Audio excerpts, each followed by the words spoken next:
Et salut, bonsoir à tous. Excusez-nous pour le petit retard. Enfin, petit retard un peu plus gros que d'habitude, mais bon, voilà, on a eu des aléas de la vraie vie en dehors du stream. C'est comme ça. En tout cas, je suis ravi de vous retrouver pour cette 11e meet-up, déjà 11. Et pour cette semaine, j'ai avec moi, comme d'habitude, Cédric, qui a la petite goutte qui est là, mais qui est là, et Virginie Jolin de la société Tips and Learn, qui va nous faire le plaisir de discuter avec nous sur des retours terrain de Vidéo 360. Bonjour à vous deux, comment allez-vous? Bonjour, salut Louis. Salut Virginie, salut Louis. Bah écoute, ça va très très bien. Comme tu dis, la petite goutte de sueur parce que les bouchons, parce que le confinement, enfin le couvre-feu et désolé, c'est ma très grande faute si nous sommes en retard. On va essayer de récupérer Tu ça. seras fouetté en place publique. De toute façon, c'est nous qui occupons le créneau d'après, donc bon, si on est en retard, c'est nous qui sommes en retard, donc c'est pas très grave, on va prendre tout le temps dont on a besoin pour discuter de ce beau sujet que tu nous amènes, Virginie. Et je te propose de commencer par te présenter, dire un peu qui tu es, et puis nous présenter Tips and Learn, ta société, et nous dire un peu ce que vous faites. Ok, alors plus que de me présenter, je vais présenter Tips, qui n'est pas ma société, mais notre société, parce que nous sommes un duo de choc avec Jeanne Guérin et moi-même. Donc Tips, c'est tout simplement une agence de digital learning. Donc notre cœur de métier, c'est le digital learning. On est tombé dedans quand on était petite. Et ça commence à faire un petit moment. Et du coup, notre passion, au-delà du digital learning, c'est en fait toute la variété des modalités que ce secteur propose. Et parmi toutes ces modalités, donc qui vont accompagner les apprentissages chez nos clients, il y a la vidéo 360.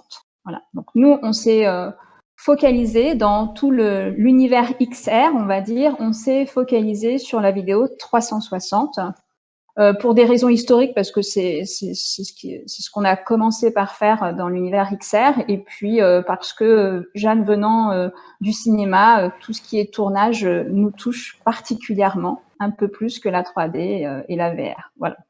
Du coup, ça fait Le combien côté de temps que vous en faites? paillettes, acteurs, tout ça, on aime bien. Hollywood. Hollywood. Hollywood. Et du coup, ça fait combien de temps que vous faites de la 360? Ça va faire 2 ans et demi. Ah oui, quand même. Ouais. Quand même. Ouais, on est tombé dedans comme ça par hasard avec un client, pour ne pas le citer, qui est Monoprix, voilà, qui est venu avec un projet et l'envie de faire du 360, et on lui a dit bah oui, pourquoi pas, allons-y. Donc on a essuyé ensemble les plâtres. Il y en a pas eu tant que ça, mais voilà.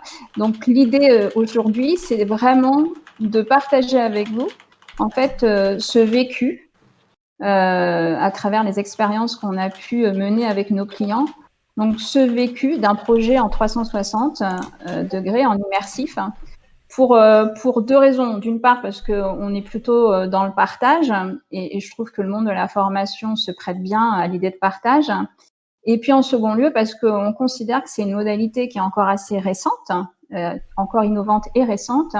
Et du coup, on a encore beaucoup de recul à prendre sur cette modalité. On a encore beaucoup de choses à apprendre. Donc, on se dit qu'en partageant, en mutualisant nos apprentissages, on ira plus vite. Voilà. Soyons exemplaires et soyons, on va dire, droit dans nos bottes, avec un métier qui amène à partager, à apprendre. Donc, faisons-le aussi de notre côté. Eh ben super, c'est exactement l'objectif de ce qu'on fait avec cette Un web beau TV, programme. avec France Cyberlearning, avec tout, avec ETR, voilà. Donc super, on est que entre gens bien ce soir, c'est cool. Tout à fait. Mais on est toujours qu'entre gens bien. Exactement. Moi, j'avais une petite question pour vous, les garçons, et pour tous ceux qui nous écoutent. Une petite question pour commencer. Quel est le point commun entre la vidéo 360 en immersive et des toupies? Le mal de mer? Non, je te connais. Le mal de mer? Bon, non. Mais oui, ça Non, pourrait, mais non. Ça, ce serait quel est le point commun entre la vidéo 360 et une transatlantique? La rotation, oui, effectivement, le fait qu'on va être constamment en train de tourner sur soi-même pour voir tous les éléments. Ouais, exactement, tout à fait. La rotation, savoir tourner sur soi. Bravo Selkis. Voilà. Voilà. Je donne la paternité de cette réponse à Selkis TV dans le chat. Ok. Donc, on va passer par une rapide intro, histoire de bien poser le décor, puisque nous parlons tournage. Et puis, après, on va passer sur un projet 360 du début à la fin. Et à chaque fois avec des points d'attention, des partages d'expérience, etc. Vos questions et vos retours et vos partages aussi sont les bienvenus. Hein. Si vous avez des choses à ajouter, je sais que Louis et Cédric se feront vos porte-paroles. Voilà. Tout à fait. Donc on y va. N'hésitez pas dans le chat. On y va. Let's go. On est parti. Super. Donc on y va avec un premier petit point sur ce que c'est que la vidéo 360 immersive. Comme ça, on a tous le même niveau de compréhension. Je veux bien, Louis, que tu avances sur... Elle est en full screen. Voilà, parfait. Donc, vidéo 360 immersive, c'est une capture vidéo d'un environnement réel. Donc, on tourne en décor réel, on va dire. Dans cette vidéo immersive, on va intégrer des points d'interaction. Donc, on va pouvoir interagir. Et on va aussi proposer des scénarios en branchement. Donc, on va pouvoir à un moment donné faire des choix, aller d'une scène à l'autre et pourquoi pas, en fonction de nos choix, ne pas arriver dans la même scène. Donc, voilà ce qu'est, en tous les cas, de notre point de vue, la vidéo 360 en immersive learning. Si vous avez évidemment d'autres façons de voir les choses, elles sont les bienvenues. Donc, toi, pour toi, une vidéo 360, elle est forcément interactive. Voilà, moi, Alors, en learning. En learning, ouais. En learning, on est d'accord. Après, une vidéo 360, quand vous l'utilisez, je sais pas, par exemple, dans l'immobilier pour visiter un appartement, ça n'est pas forcément interactif. Mais là, on est bien en vidéo 360 immersive learning. Ok. Ok. Moi, je suis plutôt d'accord avec moi aussi. Je voulais préciser. Ça commence bien. Tout à fait. Un petit point avant d'aller sur du concret, juste parce que, évidemment, on a vécu plein de choses, parfois très drôles. Je voulais faire un point sur ce que ça n'est pas de notre point de vue. Donc, une vidéo 360 immersive learning, c'est justement pas une visite virtuelle. Voilà, dans ce cas-là, je pense qu'il y a plein de professionnels qui font ça bien mieux que nous. C'est pas un e-learning à l'effet waouh, à tes souhaits, Louis. C'est pas un e-learning à l'effet waouh. Qu'est-ce que je veux dire par là? C'est que dans une vidéo 360, je vous ai mis quelques exemples à la fin. On va pas en profiter pour faire de la lecture. On va pas en profiter pour s'installer 5 minutes devant une vidéo. Voilà, une vidéo 360, c'est fait pour vivre une expérience. D'accord. Donc, des petites choses. Justement parce qu'il y a un... Oui. Justement parce qu'il y a un côté très dynamique, c'est-à-dire qu'on n'est pas à l'inverse du cinéma par exemple qui s'est rendu compte que la vidéo 360 du coup marchait pas forcément avec leur format parce que trop dynamique, parce que justement les gens faut être il faut être dans un mood dynamique, rechercher quelque chose ou pas. En fait, pas être dans un mood passif, à se dire voilà, je vais me poser dans mon siège et attendre en fait que l'information vienne devant mon champ de vision, quoi. Oui, tout à fait. Et si vous voulez vous poser dans votre siège, c'est mieux qu'il soit à roulette et qu'il tourne. Tout à fait. Oui, ça marche aussi. Clairement. Alors que le fauteuil de cinéma, lui, il est bien ancré dans le sol en général. Exactement. Et puis, c'est pas de la VR, donc c'est pas un univers reconstitué. On le disait tout à l'heure, c'est pas un univers reconstitué en 3D. C'est bien un univers filmé, capté. Ce qu'on peut y faire, donc ce qu'on voit déjà, tout ce qu'il y a autour de nous, et on y reviendra parce que c'est important cette notion de 360, elle influence beaucoup de choses. Ce qu'on entend, le son capté par la caméra quand on tourne, et puis on peut évidemment y ajouter du sound design en post-prod. Ce qu'on touche, désolé, mais rien. Ce qu'on fait, on peut tourner, on peut observer, on peut écouter, et on peut pointer, cliquer. Et encore une fois, vous complétez si j'ai oublié des choses. Ce qu'on manipule, rien. Donc, je dis bien manipuler, d'une certaine façon, de façon virtuelle, certes, mais manipuler, rien. sauf si on intègre des objets 3D, et on peut, dans de la vidéo 360, intégrer des objets 3D. Et ce qu'on ressent, les émotions, là, elles sont quand même très focalisées sur ce qu'on voit et ce qu'on entend. Donc, on est un petit peu comme dans une bulle, surtout si on utilise un casque. Donc, oui, il y a des émotions visuelles et auditives. Voilà un petit peu pour faire un point et puis partir sur des bases communes. Bon, on pimente ce meet-up du coup avec des points d'attention, des brefs et beaucoup de retours d'expérience. Allez, vas-y, c'est toi qui nous guide. Voilà. N'hésitez pas à me Pimentons poser tout des ça. questions. Pimentons tout ça. Ah oui, tout à Bon, fait. vous verrez, il y aura beaucoup de jaune parce qu'on est très jaune chez Tips. Quand on se lance dans l'idée de créer, de concevoir et de produire une vidéo 360, la première chose que j'aurais envie de vous dire, c'est posez-vous la question du pourquoi. Petite question existentielle. Mais pourquoi vouloir faire une vidéo 360 ?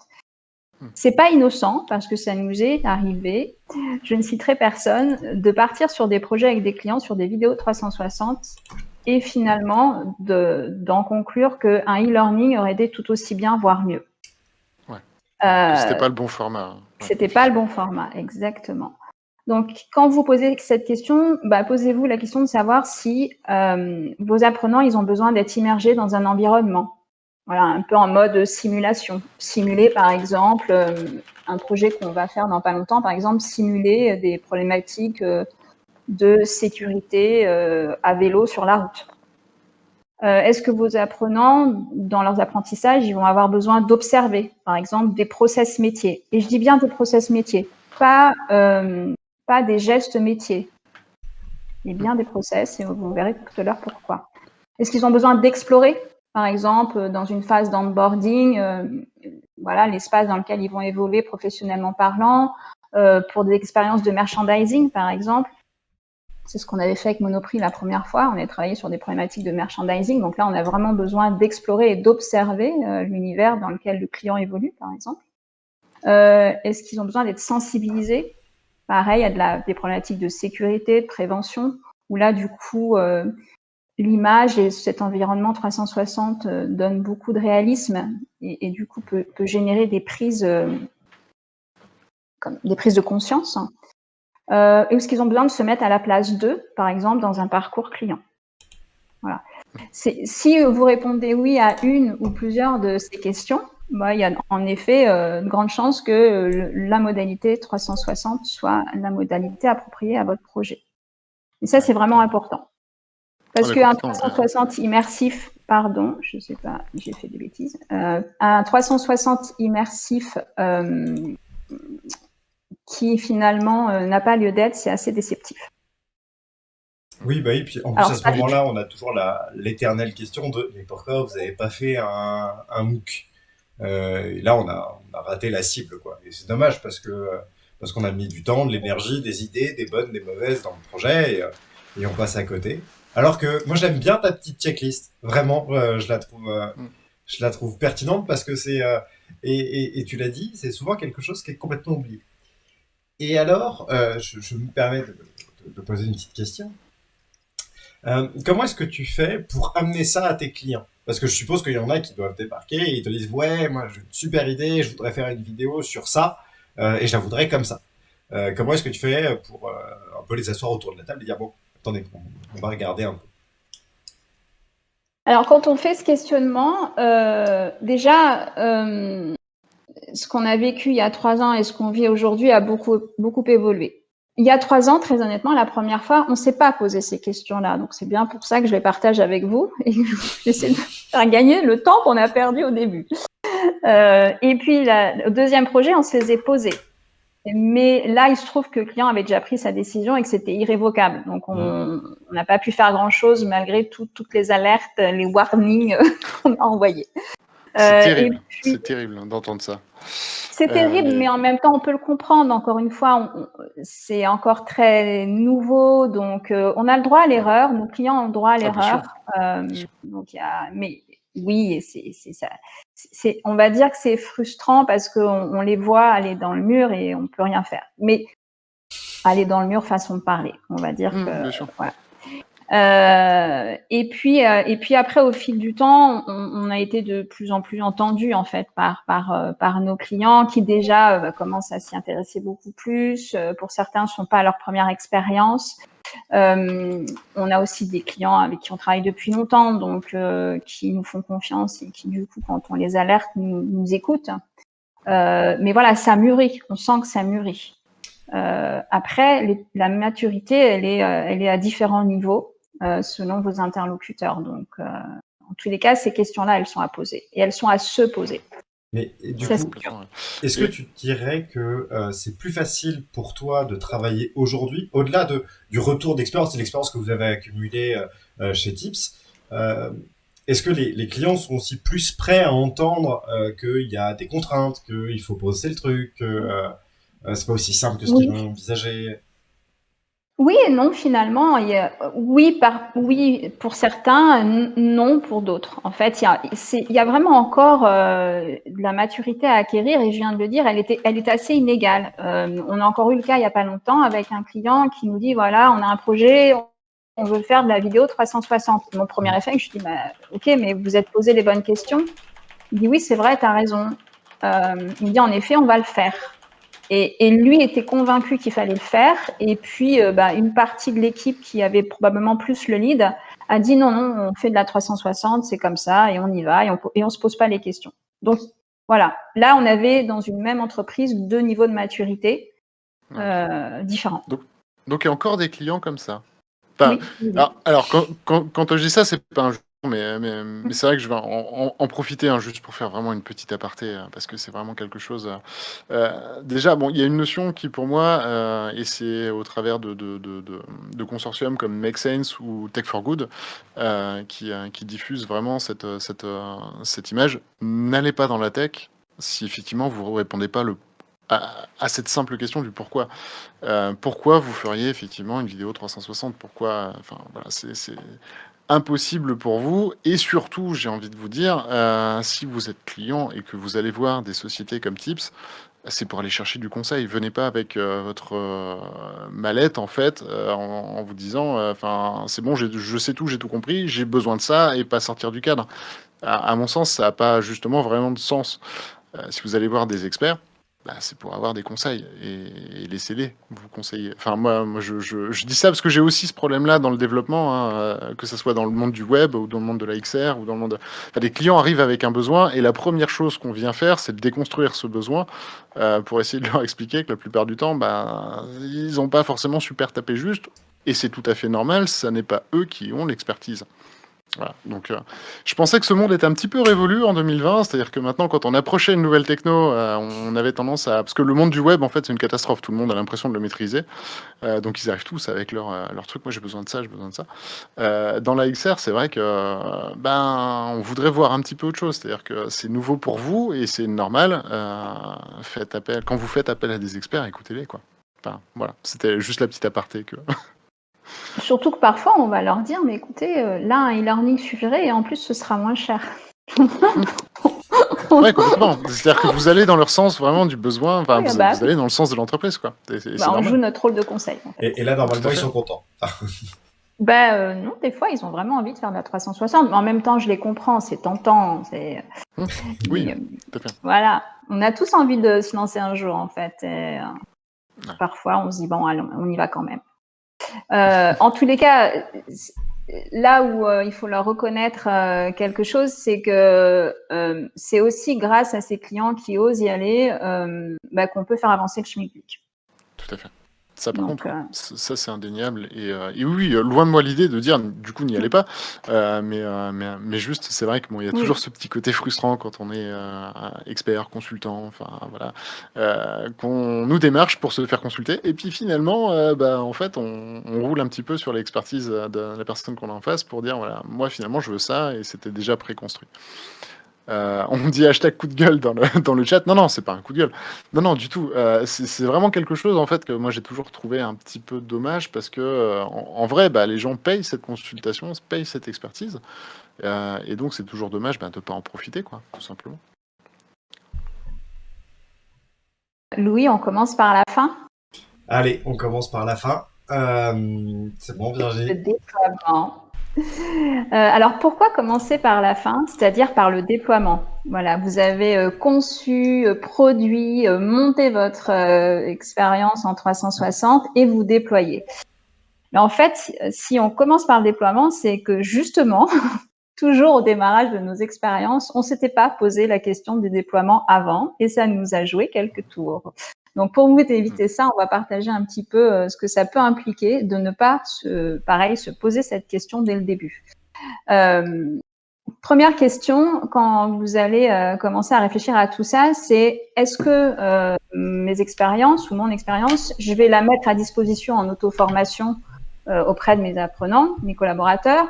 Est-ce que je vais l'utiliser en formation présentielle, en groupe avec un formateur? Et du coup, ça va impacter le choix du matériel et potentiellement la nécessité de médiation.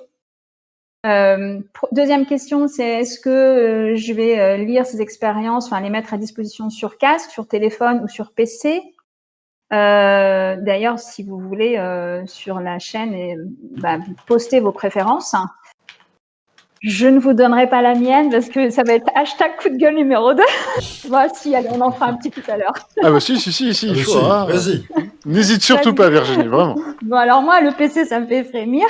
Le téléphone, ça me donne des boutons. Et donc, le casque, ça me va bien. Parce qu'en effet, qui dit expérience immersive, dit qu'il faut le matériel pour aller jusqu'au bout de cette expérience immersive. Et PC et téléphone, honnêtement, ça ne vous permet pas d'aller jusqu'au bout. On est bien d'accord. Quant à y Rangez aller, votre cardboard allons-y. et vos PC. Voilà. C'est ça. Donc, du coup, après, voilà, chacun fait en fonction de ses moyens. Mais en tous les cas, là encore, ça va impacter le matériel et ça va impacter, là, du coup, on vient de le dire, la qualité de l'immersion. Et question 3, quel est le niveau de maturité des utilisateurs? Et là, pareil, on en revient à des problématiques de médiation. Du coup, puisqu'on parle médiation, tu me vois venir, Louis.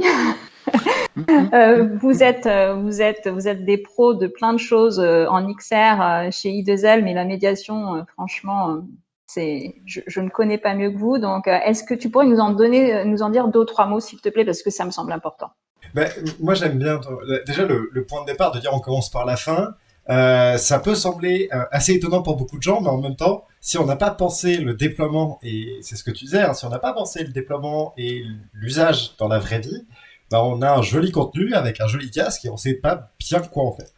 Et en fait, la médiation, pour nous, c'est vraiment l'encadrement d'une session d'utilisation, que ce soit par un formateur, par quelqu'un dans un musée, par un salon, quelqu'un sur un salon professionnel, etc. Mais c'est en tout cas, quelles sont les règles et bonnes pratiques pour que, d'une part, les casques soient propres, en temps de pandémie, c'est important, et même pas en temps de pandémie, mais on en reparlera, que les personnes soient bien accompagnées avant, pendant, après l'expérience, pour que l'expérience se passe au mieux et qu'ils aient envie de recommencer, notamment quand on va parler d'apprentissage immersif, c'est important, parce qu'il faut que les gens puissent avoir envie de remettre ce casque et avoir envie de réapprendre des choses grâce au casque. Et enfin, de connaître les règles qui vont autour, parce qu'on ne met pas n'importe qui, n'importe comment dans un casque. Quand Virginie a parlé tout à l'heure de sensibilisation, quand on fait de la sensibilisation sur certains sujets, il faut faire attention à ce qu'on fait. Si on montre des scènes qui peuvent être traumatiques pour des gens, on va réellement les traumatiser dans la vraie vie. Du coup, voilà, attention à tout ça. Et voilà, ne sous-estimez pas la formation des gens qui vont avoir à encadrer vos sessions avec vos casques, parce que comme le dit Virginie, si vous ne pensez pas à la fin, avant même d'avoir commencé à travailler, vous n'arriverez pas à avoir l'impact que vous voulez avec votre projet à l'origine. Ouais, exactement. Sans compter, je me permets juste de rajouter un élément, c'est qu'on est sur un chemin critique.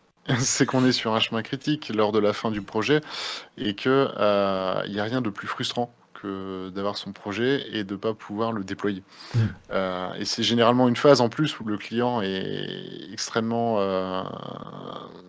sous pression bien souvent, hein, c'est-à-dire qu'il lui-même porte un projet dans son entreprise et c'est à ce moment-là que généralement les irritants arrivent et c'est très très dommage justement parce qu'on peut les anticiper bien avant, quoi. Exactement, oui, tout à fait. Tu as parfaitement raison. On peut passer au petit écran suivant. Il y a un petit bref. Donc, bref, voilà. Tout ça, la fin avant le début, c'est finalement, encore une fois, des questionnements qui vont vous permettre de répondre aux problématiques suivantes qui sont la maintenance. Okay, c'est finalement qu'est-ce que je vais acquérir comme matériel, comment je vais le maintenir, qui va le faire, les mises à jour, pareil, est-ce que j'ai les compétences en interne et qui le fait? Parce que tout ça, si c'est pas fait, vos expériences elles vont très vite s'arrêter. La problématique de l'obsolescence aussi, hein, c'est quelle va être la durée de vie de mon matériel, donc qu'est-ce que j'investis finalement sur le court terme, puis sur le moyen terme. La médiation, c'est qui va, si par exemple c'est utilisé, que ce soit d'ailleurs utilisé en auto-formation ou en présentiel, qui va accompagner les apprenants et est-ce qu'ils sont aptes à le faire ou est-ce qu'il faut que je les fasse former? Et puis ça va aussi, du coup, si vous décidez d'intégrer l'usage des casques en présentiel, ça va aussi impacter la nature même de l'animation présentielle et donc la conception pédagogique. Donc finalement, la fin, avant le début, c'est vraiment important. Ça impacte beaucoup de choses. Tout bon. Voilà. Ouais, complètement. Ouais. Et puis ça va dans le sens aussi de la vision, hein, tout simplement, hein, avoir une vision globale. Ça comprend également le déploiement. J'avais une petite question, alors, pas troll, mais une toute petite question justement, si on reprend juste la slide de dessus, du matériel. Il y a une très très forte connotation, enfin en tout cas j'ai l'impression, et justement j'aimerais vraiment que tu puisses m'enlever cette image-là, j'ai l'impression qu'il y a une très très forte connotation parmi les demandeurs de vidéos 360 avec justement le matériel cardboard. C'est-à-dire qu'on veut vraiment le diffuser au plus grand nombre et par le biais du cardboard. Est-ce que dans la grande majorité, toi, les clients ou prospects du coup, qui viennent vers toi demandent un casque ou un cardboard du coup? Casque, pas cardboard. Ouais, ok. Pas en entreprise. Non, mais... Enfin, je sais pas toi, Louis, mais moi, j'ai jamais eu cette demande. Moi, j'en ai vu beaucoup quand même avec des cardboards. Enfin, en fait, vraiment, ça dépend des entreprises. Les entreprises qui ont déjà fait des trucs, le cardboard, ils en veulent plus, parce que clairement, ils ont vu le problème. Et ceux qui n'en ont pas fait, c'est un peu ce que tu disais, Virginie, tout à l'heure, hein, ceux qui arrivent un peu, tiens, on va faire tout ça, et qui ont aucune idée de ce qu'ils sont en train de faire. Ouais, le cardboard, ils disent, bah ouais, on met son téléphone dedans, ça marche bien, et au final, je pense que ça les dessert plus qu'autre chose. Et de toute façon, l'héritage du cardboard, ça fait maintenant, ça fait 7 ans qu'on se les trimballe, hein, quand même. Et je vois encore paraître des unes sur des médias ou des grands médias technologiques où la une, c'est l'image d'un cardboard sur la tête de quelqu'un. Voilà, on peut pas faire un article d'actualité, je trouve, sur des médias qui ne parlent que de tech, avec une image de cardboard quand on parle de l'Oculus Quest ou du Vive Pro. Ou, voilà. Ça sent le vécu. Là, on veut des noms, là. Non. C'est pour après. Mais rassure-moi, c'est pas chez nous. Non, c'est pas chez vous. C'est pas chez vous. Voilà. Tu me rassures.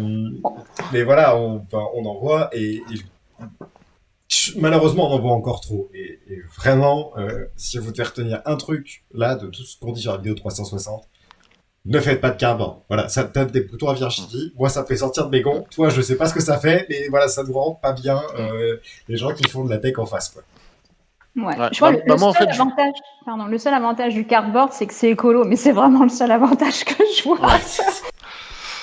Ça se oui. Tout à fait. Éventuellement, on peut voir ça par le prisme de l'écologie. Ouais, non, mais surtout, pour moi, et c'est vraiment une très bonne nouvelle, justement, que tu n'aies pas ce problème, Virginie, du coup, c'est que derrière, il y avait une connotation un petit peu de on est sur de la sous-VR. Et c'est aussi ça que je veux briser. C'est que la vidéo 360 a des intérêts, et on le verra, j'imagine, en tout cas si c'est pas dans les slides, on va en parler, a des intérêts complètement légitimes, et on peut pas remplacer à chaque fois une vidéo 360 par une application et se dire, voilà, c'est pas les mêmes budgets, on présentera pas les mêmes choses, c'est pas photoréaliste, hein, forcément une application, encore moins sur un Quest autonome. Voilà, donc moi je voulais vraiment briser cette... parce que... encore une fois, c'est un peu ma deuxième demande sur ton retour d'expérience. Est-ce que tu as déjà eu cette sensation-là ou finalement pas du tout? C'est Donc quoi? que par exemple la vidéo 360, on le faisait un petit peu, si tu veux, par défaut, parce que une application, typiquement, coûterait trop cher ou ce genre de choses. Non. Non? En tous les Ok, cas, pour ça marche. l'instant, non. Non, mais ça c'est super cool. Non, C'est super cool. non, c'est Et vraiment le réalisme qui motivait les clients. ok. Non, mais ça c'est génial. C'est-à-dire qu'ils arrivent avec la bonne démarche. Et ça c'est hyper cool. On avait 2-3 questions dans le chat. Je vais en relayer quelques-unes. Et vous inquiétez pas dans le chat si jamais toutes les questions sont pas posées en temps et en heure. On vous oublie pas. C'est juste que peut-être elles n'ont pas forcément lieu à l'instant T. Donc je les pose après. Moi j'avais des Ecortal du coup qui nous posait des questions quant à la qualité des vidéos. C'est-à-dire qu'on avait du 4K, du 8K, du 12K. Quels sont tes précos, par exemple, typiquement pour un projet vidéo? Moi, je suis vidéaste 360. Et là, du coup, tu touches à un point qui est très intéressant sur lequel j'allais venir. C'est qu'un projet 360, surtout quand on démarre, c'est plusieurs métiers. Mhm. Et je ne connais personne qui sache tous les faire parfaitement bien. Donc nous, par exemple, Bah non. chez Tips, c'est pas notre métier que de tourner.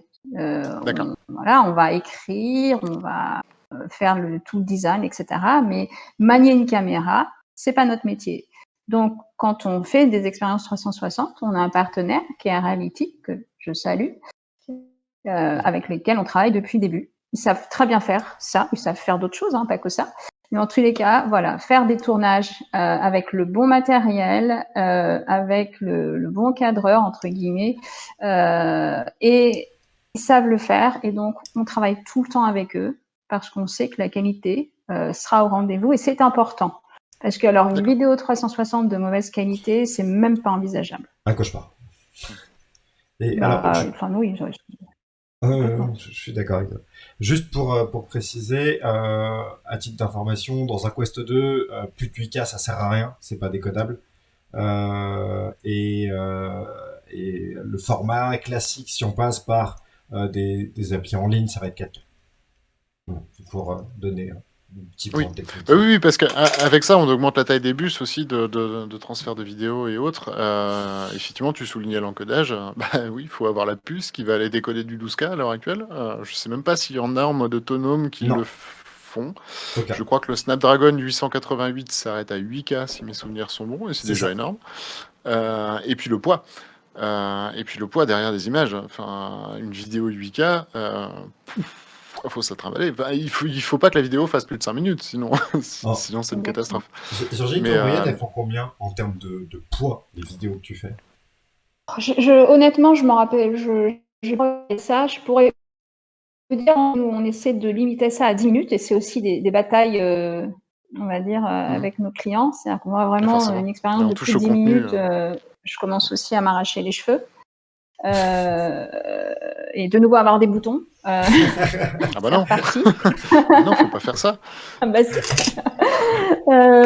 Donc voilà, en tous les cas, en durée, c'est 5-10 minutes grand max. En poids, je sais pas, ça va aussi dépendre de ce qu'on y met parce qu'il y a la vidéo en elle-même, mais il y a aussi les médias que vous pouvez rajouter. Ouais, et puis toute l'interactivité. Et puis après, vous avez aussi, nous, en formation, du coup, on a des outils auteurs.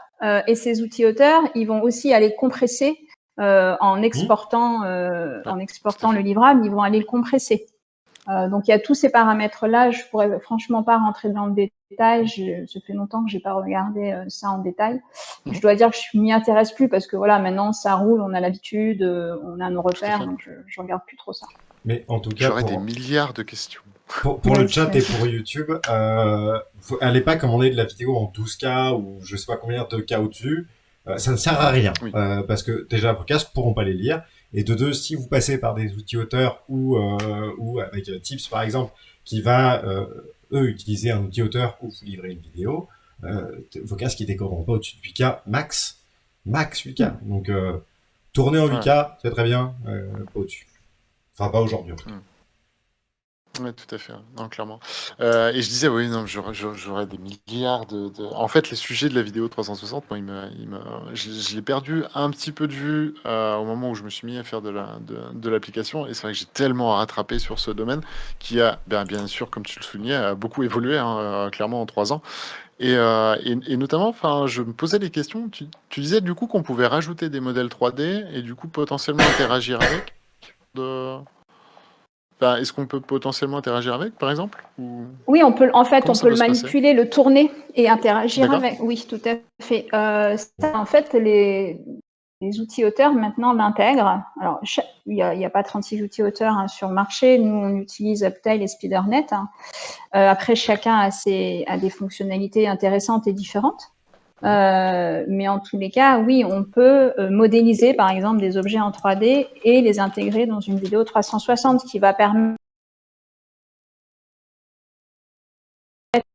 de manipuler, mais en tous les cas, de voir, oui, avoir et les faire tourner un petit peu comme si on les manipulait dans la scène. Voilà. D'accord. Les choses évoluent, Super ouais, cool. et ces outils Ah auteurs oui. évoluent aussi, ça c'est très chouette. Ouais, complètement. On Mais, continue ou tu as d'autres questions? eh ben non, j'allais On te va dire. continuer, je pense que... Ah bah, sauf si tu as des questions. Non, non, c'est exactement ce que j'allais dire. C'est bien on a commencé par la fin, maintenant on va remonter le fil. Là, il faut. Voilà. C'est ça. On va à l'écriture et au storytelling? Et écriture et storytelling it is alors. Voilà. Là, je pense que s'il y a un truc qu'on sait bien, Tips, et qu'on adore par-dessus tout, c'est l'écriture. Voilà. Dans nos projets, que ce soit du 360 ou toute autre modalité, notre pratique courante, c'est d'associer le concepteur à un storyteller et donc de fonctionner systématiquement avec un duo, ce qui, je pense, n'est pas encore forcément la règle dans notre métier de façon générale. Pourquoi ça? Parce que le concepteur, c'est l'expert de la pédagogie et le storyteller, c'est l'expert de l'écriture et de l'histoire. Et un bon concepteur n'est pas forcément un bon storyteller et un bon storyteller n'est pas forcément un bon concepteur. Donc, chez Tips, on a les deux. Et ils ont maintenant l'habitude de travailler en binôme. Il y a encore des projets hein, qu'on fait qu'avec un concepteur, mais on va dire que 80% des projets produits sont faits en binôme. Voilà. Et c'est très chouette. C'est très chouette. Et si vous vous rappelez les meet-ups d'avant, hein, c'est un petit peu comme le combo UX-UI. Hein, voilà, c'était juste une petite aparté. Exactement. Donc, en écriture, écriture et en storytelling, comme tout le monde, hein, quand on a commencé, c'était la première fois, donc on s'est posé plein de questions, on a exploré, on a raturé, effacé, fait et refait. Et puis, on s'est aperçu assez rapidement, en fait, qu'avant de commencer à écrire, si vraiment, pour les concepteurs qui veulent se lancer dans l'écriture immersive en 360, parce que c'est une écriture à part entière, premier conseil que je vous donnerai, c'est déjà de vivre avant d'écrire. C'est-à-dire que maintenant, ce qu'on fait très en amont, on va justement avec l'équipe de tournage souvent faire du repérage. Donc moi, je vais avec quelqu'un de l'équipe de tournage, on va repérer sur les lieux pas mal de choses. Alors, ça va nous servir pour préparer le tournage, mais ça va aussi nous servir pour l'écriture. Là, je vais me focaliser sur l'écriture. Quand on y va, soit notre partenaire y va avec sa caméra et on fait quelques prises de vue, soit nous, chez Tips, on a une petite caméra 360, j'y vais et je fais des prises de vue. Si l'équipe de tournage n'a pas le temps d'y aller très en amont, j'y vais toute seule et je fais des prises de vue toute seule. Pourquoi? Parce qu'après, en fait, ça va nous permettre de nous mettre dans cet environnement dans lequel l'apprenant va être par la suite et de se mettre à sa place et de pouvoir clairement se dire, bon, là, c'est ça qui va attirer son regard. Là, c'est ça qui va devoir manipuler. Là, c'est là que je veux aller le faire cliquer, etc. Et ça, de le faire de façon très concrète. Et c'est vraiment plus efficace. Au début, on ne pouvait juste que se mettre à la place d'eux, imaginer, et parfois, on tapait à côté. Parce qu'on n'était pas au centre de l'image comme l'apprenant va l'être. Donc, vraiment, conseil, allez-y avec une petite caméra. Il y a des caméras Theta qui sont pas chères, un pied de caméra. Faites de la prise de vue. Mettez un casque. Mettez-vous dans l'univers pour lequel vous allez devoir écrire. Et après, commencez à écrire. Pas avant. Et ça change beaucoup de choses. Et ça vous fait gagner du temps et ça vous fait gagner en pertinence. Voilà, c'est tout bête, c'est pas hyper cher, ça prend un peu de temps, mais ça en fait gagner beaucoup par ailleurs. Donc ça, c'est une première chose qu'on a en effet fait évoluer dans nos pratiques. Voilà, on ne faisait pas au début. Du coup, tu estimes que, par exemple, entre les vidéos que tu faisais avant et les vidéos que tu fais maintenant, combien de temps tu as gagné avec cette pratique-là d'aller sur le terrain, de dire, OK, on se fait des sphères, on met la tête dans le casque et on conçoit dans le casque, par rapport à... Écoute, si je vous donne des pourcentages, ça reste des chiffres et on peut faire parler les chiffres comme on a envie de les faire parler. Je ne parlerai pas en gain de temps parce que ce serait franchement peut-être un peu du pipeau, mais c'est plus en qualité d'écriture et en capacité à se mettre à la place de l'apprenant. Donc, en capacité à écrire de façon immersive. Ce qui va générer du confort derrière pour celui qui va écrire, en fait. Exactement. Du confort et puis oui, cette montée en compétence de dire voilà, maintenant j'écris pour une expérience immersive. Mais comment écrire pour une expérience immersive si on ne l'a pas vécu nous-mêmes? Donc tu vois, c'est au-delà d'un gain de temps, c'est être en cohérence avec ce qu'on fait. Oui, c'est vraiment une nouvelle manière d'écrire pour toi. On est d'accord. Ah bah oui. Oui, d'une certaine façon, oui, tout à fait. Donc voilà, ça c'est le premier tips. On a mis un petit peu de temps à l'apprendre. Donc gagnez du temps et faites-le vraiment. Le deuxième point important, c'est l'écriture immersive, c'est un point de vue. Donc c'est un apprenant qui est au centre d'une scène et qui va pouvoir l'explorer en effet en tournant entre guillemets sur lui-même. Donc ça veut dire que quand on va travailler notre démarche pédagogique et notre écriture, l'apprenant, naturellement, parce que physiquement c'est le cas, il est au centre de la scène et au centre de l'histoire. Ça, c'est important. Donc, en effet, on écrit en le mettant toujours au centre d'eux. Et il n'a pas un autre positionnement que celui-ci. C'est pas possible.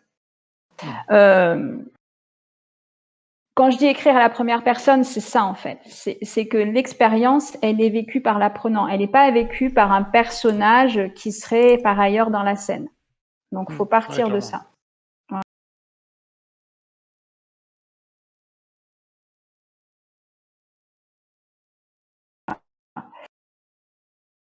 Exploratoire, c'est-à-dire quand on va écrire, c'est bien là l'intérêt du 360. Il est là pour explorer, il est là pour observer. Donc, ça a aussi influencé l'écriture. Par exemple, un truc tout bête, et vraiment, ça paraît évident, mais on l'a vécu aussi, il n'est pas là pour lire des PDF. Il n'est pas là pour regarder une vidéo de 5 minutes, hein, soyons clairs. Il est pour ça.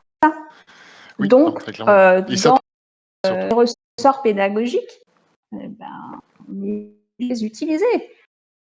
Donc, on va se dire, voilà, qu'est-ce qu'on veut qu'il regarde dans cette scène? Voilà, qu'est-ce qu'on veut qu'il explore? Ça va être ça les questions qu'on va se poser. Et donc, c'est vraiment une écriture, oui, ce que j'appelle moi exploratoire.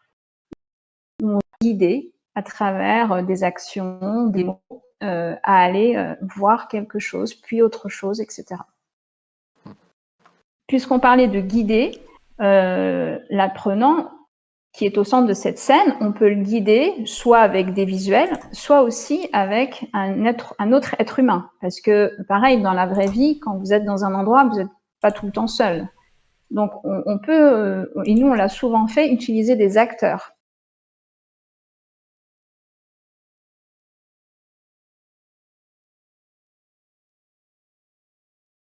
C'est de guider, parce que tout le monde n'est pas habitué à évoluer pour amener l'apprenant à aller regarder quelque part ou pour amener l'apprenant à changer de scène.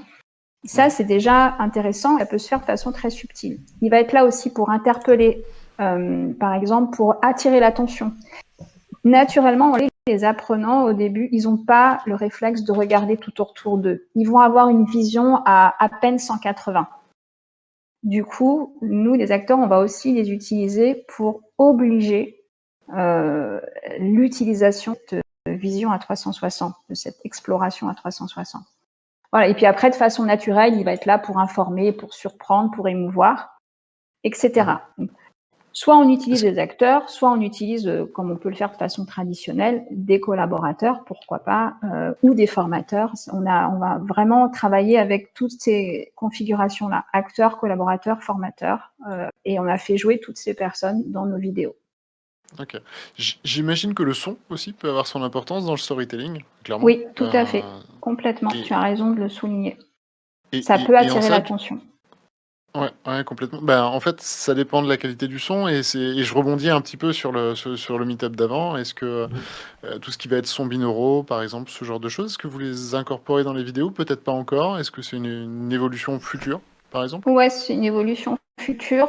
Là, pour D'accord. l'instant, ce qu'on a beaucoup travaillé en termes de son, c'est du sound design. On a en effet souvent designé nos expériences parce que déjà, il faut savoir que quand on tourne, et tourner dans un environnement bruyant, c'est compliqué. Comme je vous le disais, on peut pas avoir de perche. Alors, donc, on a le micro, donc la voix passe, certes. Mais du coup, le micro de la caméra, il va très vite absorber les bruits. Donc, ça veut dire que bien souvent, on a fait attention. Alors, ça n'a pas toujours été le cas. On a aussi tourné en atelier, donc c'est plus compliqué. Mais dans pas mal de tournages, on a fait attention à faire les tournages à des moments où les lieux étaient vides. Du coup, là, c'est pas non plus très naturel. Ouais, d'accord. Donc, du coup, après, on est Il y a obligé un de gros re-sound travail designer. post-prod. Ouais, d'accord. Ça Ouais. marche. Ou on va utiliser le son pour créer une atmosphère ou aussi pour interpeller. Pareil, comme tu le disais, tout à fait. Pourquoi est-ce qu'on pourrait pas avoir de perche, du coup? Alors, ça serait pas les Parce mêmes, que ça se j'imagine, voit. mais Parce parce que que ça ça se se voit, voit. tout à fait. Ben oui. Ouais. Et tout à fait. Voilà. Il n'y a Et pas de la réponse est hors-champ. très bonne. Voilà. Clairement. Il n'y a pas de hors-champ en 360. Parce que moi, dans ma Ouais, tête, tout j'étais à déjà fait. en train d'imaginer donc multi-perche, enfin genre sur 14 points ou ce genre de choses. Mais oui, effectivement, ça se verrait. Non, c'est une question bête. Pardon. Non, c'est pas une question bête. Et voilà. Donc, pareil, en termes d'écriture, je dirais les 3 points d'attention, c'est expérimenter l'environnement, les scènes pour lesquelles vous devez écrire. 2, mettez l'apprenant au centre de votre histoire. Et 3, s'ils ne sont pas habitués à la vidéo 360, pensez à en effet un personnage, un acteur ou autre qui va les guider. C'est vraiment très aidant. Et surtout, c'est assez rassurant, en fait. Nous, on l'a fait, on pratique beaucoup l'humour, donc on a aussi beaucoup utilisé avec des acteurs, pro ou pas, on a beaucoup utilisé l'humour pour rassurer, parce que, mine de rien, et Louis, tu pourras aussi nous en parler, tout le monde n'est pas naturellement à l'aise avec un casque sur la tête. Ça peut être déstabilisant, ça peut être stressant, et le fait d'avoir une présence humaine qui va être dans qui va guider, qui va parfois interagir avec un peu d'humour, qui va apporter de la chaleur à ces scènes qui sont à la fois réelles et virtuelles, ça change aussi la donne. Bah oui, carrément. Et Qu'est-ce que tu en penses, toi, Louis? moi, je suis 100% d'accord. Et juste un truc tout bête, mais pour faire comprendre aux gens qu'une vidéo 360 aura le droit de tourner et du coup l'utilité des chaises à roulettes dont tu parlais au tout début du meetup, moi, la meilleure vidéo que j'ai vue pour ça, c'est un sparring de boxe où, voilà, quand tu dis on est l'élément central et en fait le coach nous tourne autour. Et en fait, on est obligé de le suivre pour pas qu'il nous tape dessus. Et en fait, d'un coup, les gens, naturellement, vont aller faire ce 360 degrés. Alors que souvent, tu as raison, les gens sont pas du tout à l'aise, ils se plantent sur leur siège, ils ont le même que moi là, avec un dossier bien fixe, ils se plantent comme au cinéma et ils attendent de voir ce qui se passe. Ils font un peu ça, mais là, aller chercher derrière, ça n'arrive jamais. Et du coup, ouais, avoir cette personne qui nous guide et qui nous dit, allez, viens, et qui commence à sortir du champ de vision, on a envie de le suivre et de tourner la tête et ça marche. C'est une petite astuce qui marche super bien. Complètement. Alors, tiens, tu m'y fais penser, c'est vrai que là, du coup, j'y avais même pas pensé parce que ça, c'est un truc qu'on a fait dès la première expérience tellement ça nous a semblé naturel. Et du coup, tu vois, je l'ai zappé. Toutes nos expériences, on les fait démarrer par une scène qui va permettre aux apprenants de se familiariser à tes souhaits avec l'univers 360. C'est-à-dire qu'on ne démarre pas tout de suite l'expérience d'apprentissage. Il y a d'abord une petite scène, souvent assez sympa, qui va leur permettre de découvrir le fait qu'en effet, il faut qu'ils tournent, il faut qu'ils explorent. S'il y a des éléments à connaître dans l'interface, ça va leur permettre de découvrir à quoi servent ces éléments. Par exemple, pour cliquer, afficher une vidéo, sortir d'une scène pour aller dans une autre scène, etc. On a systématiquement cette petite scène qui leur permet de prendre pied dans l'expérience avant de commencer leur expérience d'apprentissage en soi. Ça, c'est systématique, c'est très malin. qu'on ne soit pas de ne pas le faire. Voilà. Et tu sais à quoi Et ça souvent, me fait penser? comme il y a des acteurs, on s'amuse. Ouais. Ça me fait penser, on a eu cette discussion alors avec Christophe Mallet de la société Bodyswap sur un meet-up précédent aussi, où on parlait justement sur des sujets sensibles, et je me dis que ta scénette, on va pouvoir en faire la même chose sur des sujets sensibles, par exemple harcèlement sexuel, allez. Il y a des gens qui vont pas vouloir regarder, mais ils veulent pas que les gens autour d'eux sachent qu'ils n'ont pas regardé la vidéo. Tu vois ce que je veux dire? Et on se disait que ce qui pourrait être cool, c'est justement d'avoir une scénette comme ça, où on nous dit juste ce qui se passe pour qu'on soit capable de suivre la discussion derrière, et ensuite plutôt quelqu'un qui nous fait rire et nous détend dans ce moment un peu stressant avec tout le monde autour, plutôt que je me suis perdu. Je me suis perdu. Plutôt que de leur imposer quelque chose qui va les perturber, c'est ça? Exactement, c'est exactement ça. Ou un écran noir ou machin, et du coup, ouais, une scénette avec un peu d'humour dedans, je pense que c'est le top du top, et en plus, comme ça, ils découvrent quand même le média 360, et ils peuvent... voilà, ils pourront l'utiliser quand même après et derrière. Exactement. Nous, on utilise beaucoup l'humour, mais parce qu'on aime ça. Mais voilà, on n'a pas fait beaucoup d'expériences sans humour, je dois l'avouer. Voilà. Et on fait feu de tout. On a déguisé des collaborateurs. Un petit truc très sympa aussi, on a travaillé avec des formateurs sur des expériences. Des formateurs donc, qui, après, devaient porter ces expériences-là, donc les utiliser avec leurs apprenants, et devaient aussi les faire connaître. Au début, ils n'étaient pas tellement partants parce que ça changeait leurs habitudes. Et puis, je leur dis, mais vous savez, les gars, c'était deux hommes, vous savez, les gars, on n'a pas de budget d'acteur là sur ce coup-là, donc il va falloir vous y mettre. Ils m'ont fait, non mais jamais de la vie, quoi. Jamais de la vie. J'ai dit, ouais, mais enfin, je suis désolée, enfin, c'est vous ou il n'y a pas d'expérience. Et du coup, ils me font non, nous, on n'a jamais tourné, c'est pas possible, tu vas pas nous mettre devant une caméra. Et du coup, je leur dis, mais qu'est-ce qui vous passionne dans la vie? Ils disent, nous, ils se connaissaient bien, ils étaient potes. Nous, on est fans d'Audiard. J'ai dit, ça tombe bien, moi aussi. On leur a écrit, c'était dans le monde de l'imprimerie, on leur a écrit une expérience avec l'univers d'Audiard, donc le vocabulaire d'Audiard. On a commencé l'expérience en noir et blanc, puis on l'a poursuivi en couleur. En plus, ça faisait le lien avec l'imprimerie, puisqu'on était sur la colorimétrie. Et on a suivi l'expérience comme ça. Et je leur ai écrit un texte, Audiard, et là, ils ont accepté de le jouer. Elle est génialissime, l'expérience. Elle est topissime. Trop cool.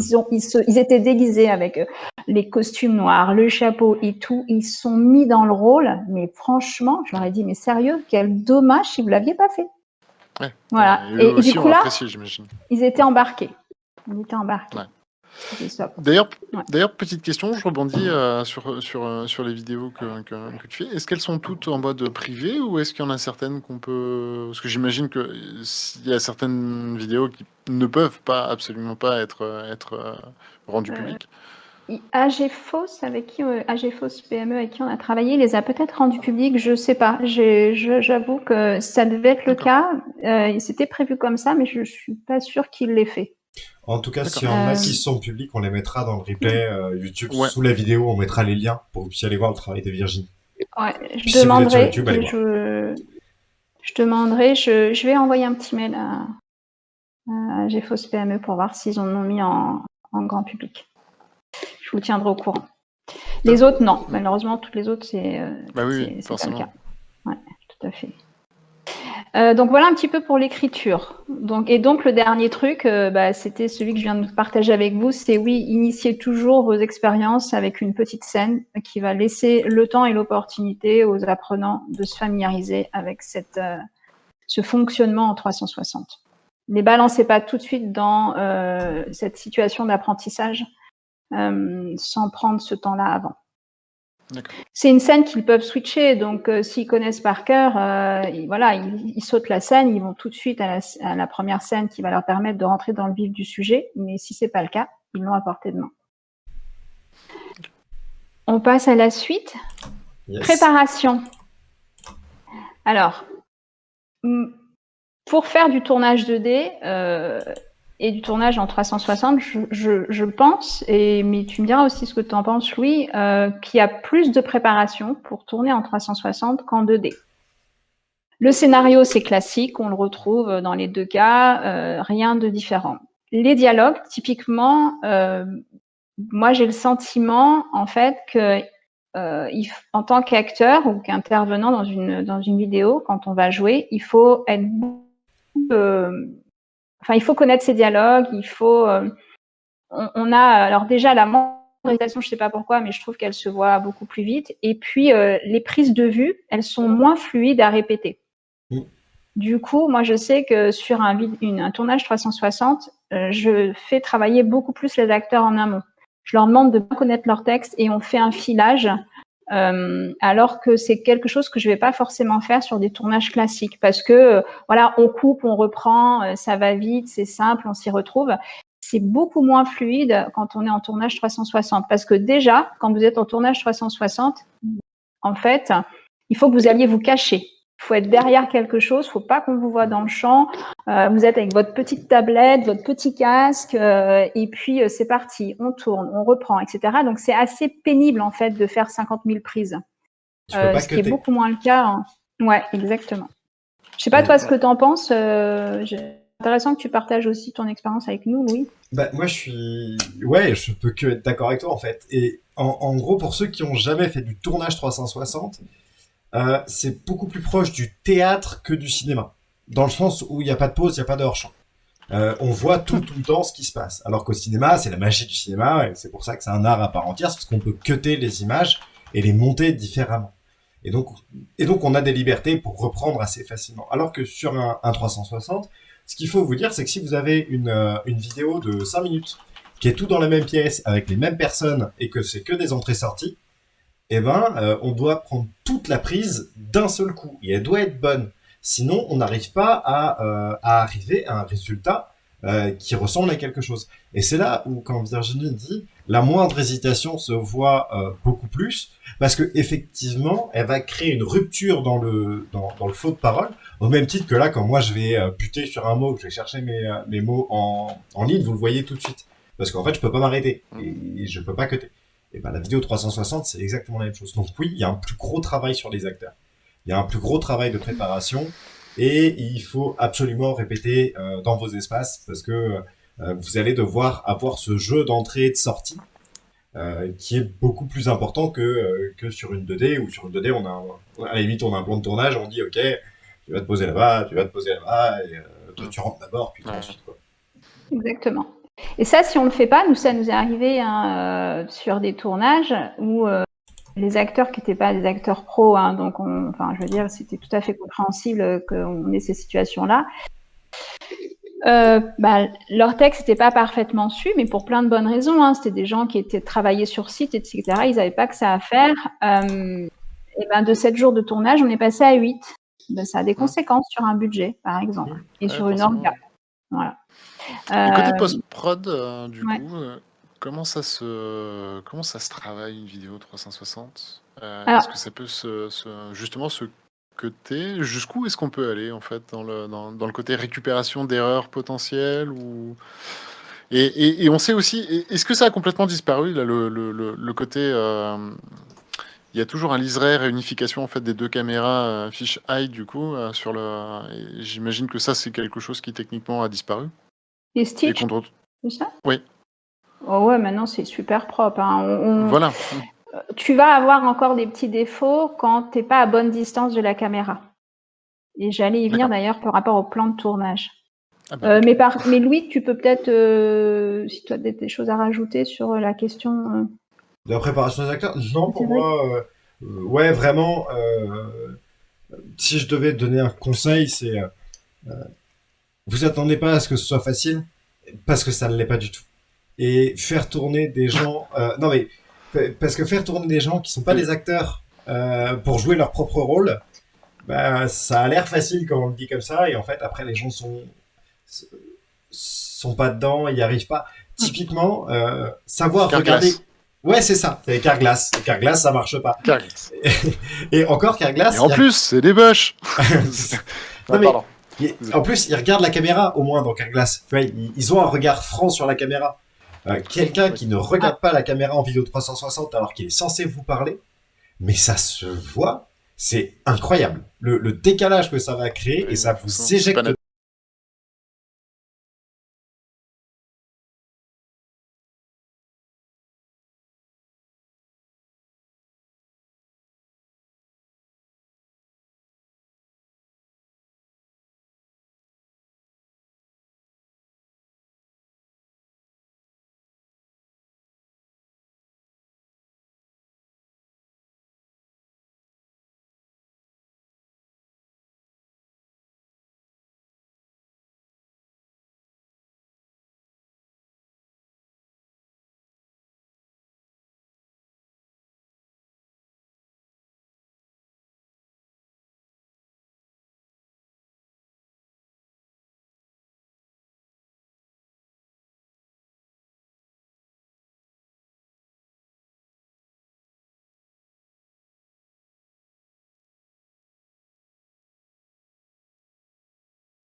Qui implique qu'il faut préparer quelque chose qu'on ne prépare pas forcément en tournage classique, en tous les cas pas de façon aussi détaillée, c'est un plan de tournage. Quand vous tournez en 360, il faut que vous ayez un plan de tournage avec pour chaque scène un plan grossier de l'espace dans lequel vous tournez, le positionnement de la caméra dans cet espace-là, parce qu'il faut savoir en fait que si vous êtes trop près d'une caméra 360, ça déforme l'image. Donc, il faut que vous soyez toujours, enfin, il faut que tout objet ou toute personne soit à minima à 1,50 m de la caméra. Si elle rentre trop près, il y a un champ qui fait d'1,50 m autour de la caméra. Si on rentre dans ce champ-là, on a une image déformée. Donc, ça veut dire, et c'est pour ça aussi qu'on fait du repérage, c'est qu'il faut qu'on sache si on a l'espace nécessaire pour tourner, là où on va tourner. Et il faut qu'on sache en effet jusqu'où les acteurs peuvent aller, comment ils peuvent évoluer autour de cette caméra, et s'il y a des objets, des meubles, etc. Est-ce qu'ils sont, on va dire, voilà, bien positionnés par rapport à cet espace dans lequel finalement rien ne doit rentrer. C'est ça. Et en plus Donc, de ça, en fait, nous, ouais, vas-y. En plus de ça, effectivement, les perspectives courtes sont écrasées par les objectifs, mais celles qui vont être très longues sont aussi allongées. Un objet qui est loin dans le champ, il est très loin. Voilà, et il y a vraiment une distance précise que pour le coup je ne connais pas, mais il y a une distance précise Optimal, où la perspective est bonne et qui a bien respecté. Tout à fait. Qui est à bien respecter. Donc ça veut dire qu'en effet, pour vous donner un exemple, quand on va faire du repérage, on y va avec notre mètre aussi. On mesure tout. Donc on mesure vraiment tout, et puis on fait des petits croquis un peu à l'échelle, et chaque scène, on la reproduit en croquis à l'échelle, et après, on va en effet indiquer où on va positionner la caméra, etc. Et ça, en général, ces repérages, moi, j'aime bien les faire avec l'équipe de tournage, parce que comme ça, on échange, on confronte notre vision des choses, et ça nous permet d'avoir quand même une préparation qui est optimale. Forcément. Tout en sachant qu'on ne peut pas mettre de... comment ça s'appelle? De traceur, enfin marque au sol. Enfin, marque au sol, voilà, marquage au sol ou autre. Enfin, du coup, c'est pas possible. Donc, ça, ce qui rajoute de la complexité. Ouais. Encore une fois, ça se voit, quoi. Ouais, complètement. Bref. Faut poser le pied dessus. Une toute petite marque et tu poses le pied dessus. C'est ça. Actuellement. Et du coup, tu bouges plus, quoi. Ah non, par contre, c'est piqué après. Du coup, tu tournes plus autour. Oui, en fait, il n'y a que le pied de la caméra qu'on voit, mais au montage, c'est des choses qui sont facilement effacées, en fait. Et même le pied de la caméra, il est conçu pour être le moins visible possible. Donc ça, maintenant, il y a vraiment juste des tiges sur un pied tripode. tout disparaît dans l'angle mort de la caméra, parce qu'il y a un petit angle mort sur la caméra quand même. Donc, Exactement. c'est pas un souci. On passe au bref. On passe au bref. Donc, alors, même si en effet on a l'air de vous dire que c'est compliqué, hein, jusque-là tout va bien, c'est un peu plus compliqué, mais tellement excitant que ça passe tout seul. Donc, bref, donc en conception et en préparation, en synthèse, voilà, il y a vraiment pareil des décisions à prendre, des questions à se poser sur le lieu de tournage, le repérage et puis des premières prises de vue, à la fois pour faciliter l'écriture, donc pour savoir finalement en effet où est-ce qu'on va rentrer, où est-ce qu'on va sortir, pour que ce soit cohérent et que lorsqu'on passe d'une scène à l'autre par exemple, les mouvements soient cohérents, parce que la personne autrement elle va vite le voir.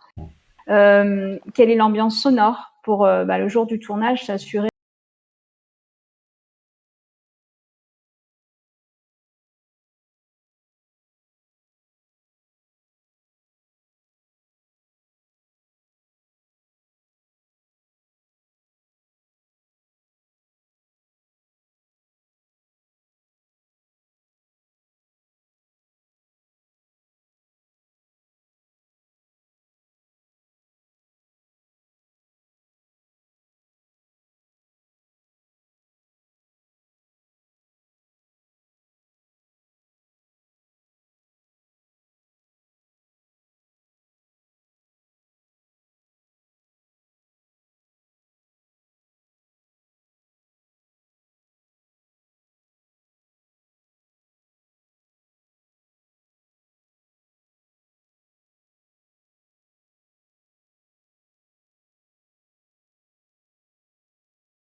Et on est de retour.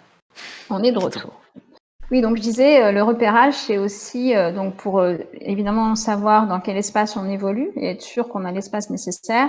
C'est pour aussi valider que l'éclairage est approprié. On n'est pas au cinéma, encore une fois, comme tout se voit, on ne peut pas rajouter des éclairages. Donc il faut faire en général avec l'éclairage naturel.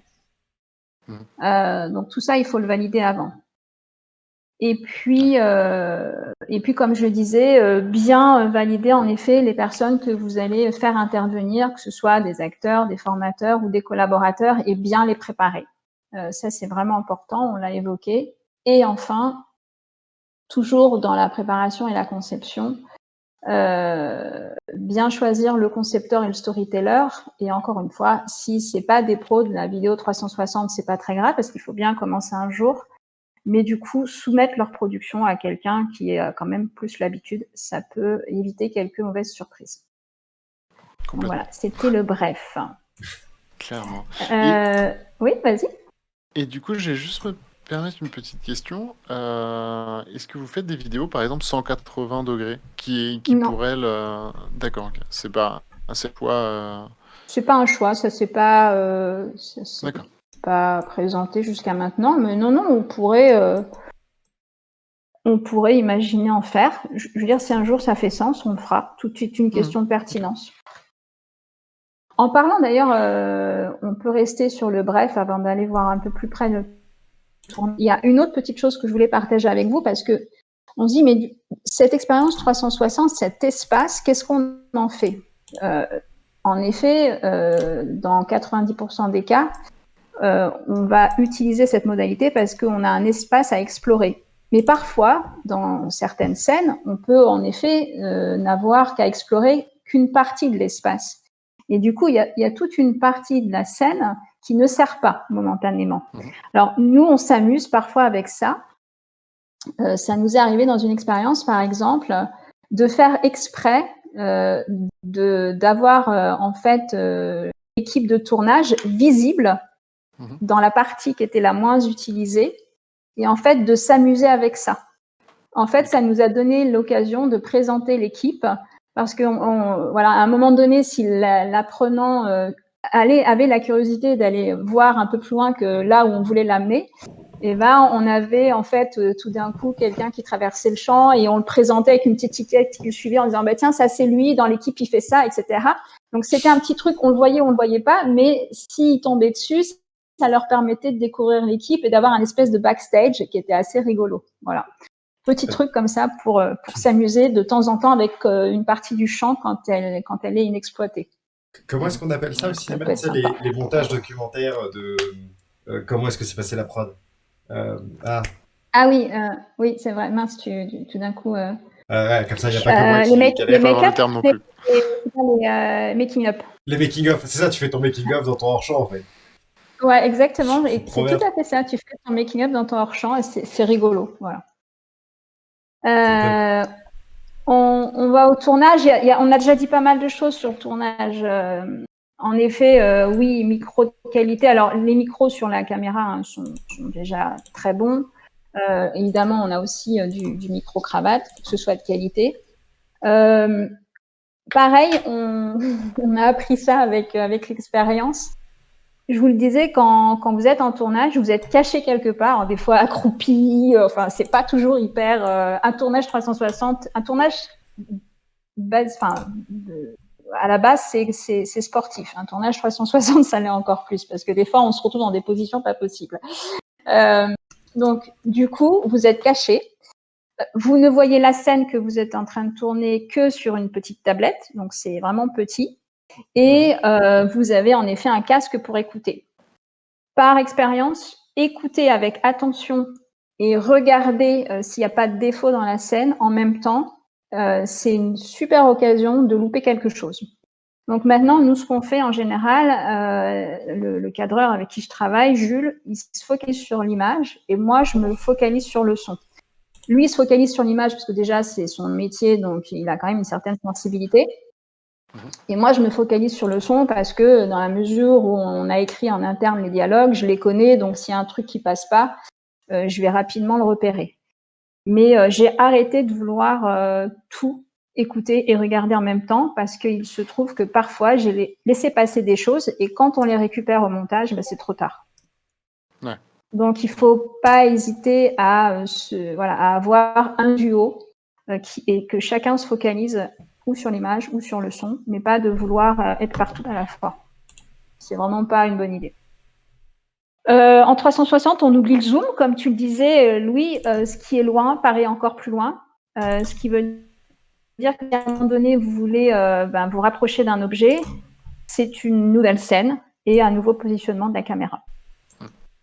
On ne zoome pas. C'est pour ça qu'au tout début, je vous disais dans l'intérêt du 360, travailler sur des process métiers, oui. Travailler sur des gestes métiers, non. Parce que souvent, un geste métier, ça nécessite de la précision et un zoom. Et en 360, c'est même pas la peine. C'est vraiment pas la bonne idée. Ouais. Et puis, les travelling, il faut quand même y aller mollo, hein, parce que c'est pareil, on n'est pas au cinéma. Un travelling qui va vite, qui est brutal, etc., c'est un peu le meilleur moyen de rendre les gens, de mettre mal à l'aise physiologiquement parlant. Tout à fait. Donc, on peut faire des travelling. On arrête avec les roller coasters. Voilà, c'est ça la vraie information on arrête derrière. Avec les roller coasters. Exactement. Après, ça peut être sympa par exemple, quand on est dans des grands espaces, en atelier, en usine, etc., avec un cable car, donc un grand câble et une caméra qu'on tend sur toute la longueur de l'espace, avoir comme ça des travelling très doux qui permettent de découvrir l'espace dans sa globalité pour après, pourquoi pas, aller se focaliser sur des postes dans une usine, dans un atelier. Nous, on l'a fait en atelier, par exemple. D'abord, on fait découvrir l'atelier, c'est très doux. Avec une petite musique d'ambiance très sympa, ça nous permet de découvrir les postes. Et puis après, chaque scène va nous permettre d'aller découvrir un poste en détail. Ça, c'est assez sympa. Mais voilà, après, le reste, si vous voulez du travelling, repasser à la 2D, ça vous fera pour la team fragile, hop, hop, hop. Non, ouais. Il y a des questions, parce qu'on papote, mais...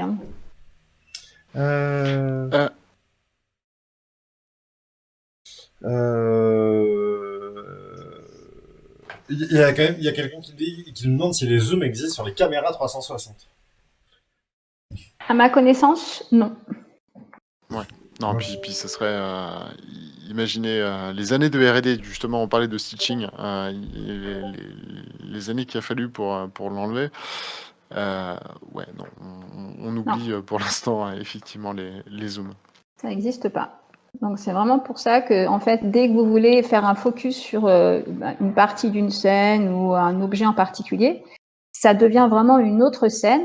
En fait, pour nous, à chaque fois qu'on va, souvent, une scène, c'est soit une unité de sens, soit un changement de position de la caméra, voire les deux. Voilà. Et là, on passe à une autre scène. Et cette scène, du coup, cette deuxième scène, cette troisième scène, il faut les amener. C'est pareil, c'est comment, on se téléporte pas dans la vraie vie. Donc, il faut aussi que ce soit le plus réaliste possible en 360. J'aimerais bien. Ouais, mais J'aimerais carrément. bien qu'on puisse Ouais, ça. moi aussi. J'aimerais bien. Moins Ça d'embouteillage. m'aurait évité d'être en retard.